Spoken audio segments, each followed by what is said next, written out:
Hey guys, what's up? It's 8-Bit Eric. Today's video is going to be a recap of Bethesda's E3 2017 press conference. Yes, I know it's late, but better late than never, right? I'm going to go over some of the things that I liked about the conference, things that jumped out to me, give a little brief recap of some of the biggest items that I personally feel are worthy about talking.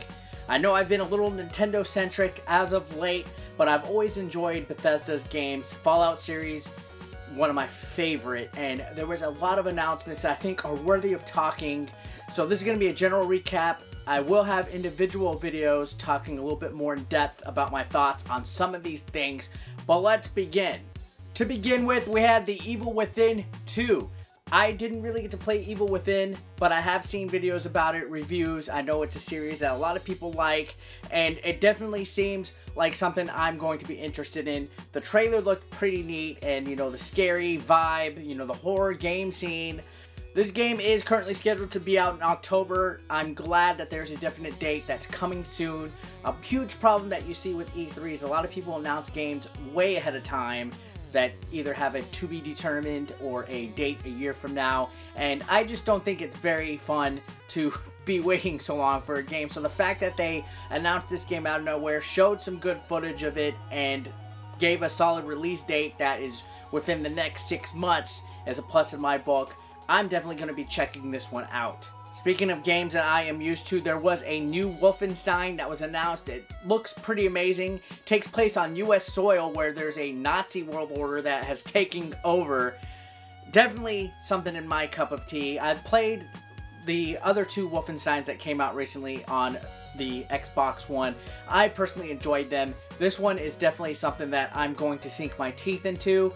I think the premise of it and just what I've seen on the trailer looks pretty neat. And Wolfenstein, of course, is a classic video game series that I've been playing since the 90s, and you know, with the PC and Super Nintendo and all of that. So thumbs up on that one. Two other things have been announced that are up my cup of tea are the VR games for Fallout and for Doom.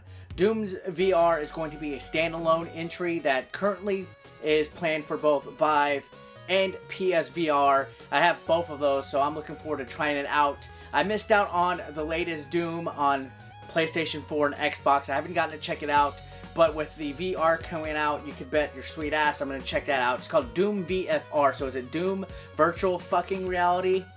Who knows? Fallout, I enjoyed Fallout 4. To play it in VR, and it's being touted as a full VR version of Fallout 4, phenomenal. It's going to be only on the HTC Vive right now. I don't think there's any plans for it on PSVR, but you can bet your bottom dollar I will be checking the hell out of that. They announced some updates to the free-to-play card game for Elder Scrolls.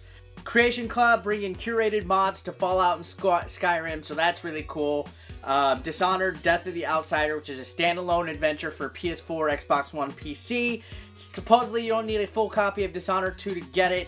That's neat for people who like that series. The thing that stood out the most for me, though, is the Nintendo Switch version of Skyrim. Now, I had my doubts about Skyrim being re-released for the Nintendo Switch. The game's about 5-6 years old. They needed to do something to convince me to play it. I mean, I'm going to buy it anyway, but the fact that they're going to add amiibo support that allows you to get Legend of Zelda items, weapons, and clothing and stuff is a big plus on mine. Being able to play with as Link, that's phenomenal. So I think that's a really good showcase and enough reason for people to check out the Nintendo Switch version. Looking over my notes, I think that's about it as far as Bethesda goes. Definitely looking forward to playing the VR games, Skyrim on the Switch, as well as, you know, the new Wolfenstein.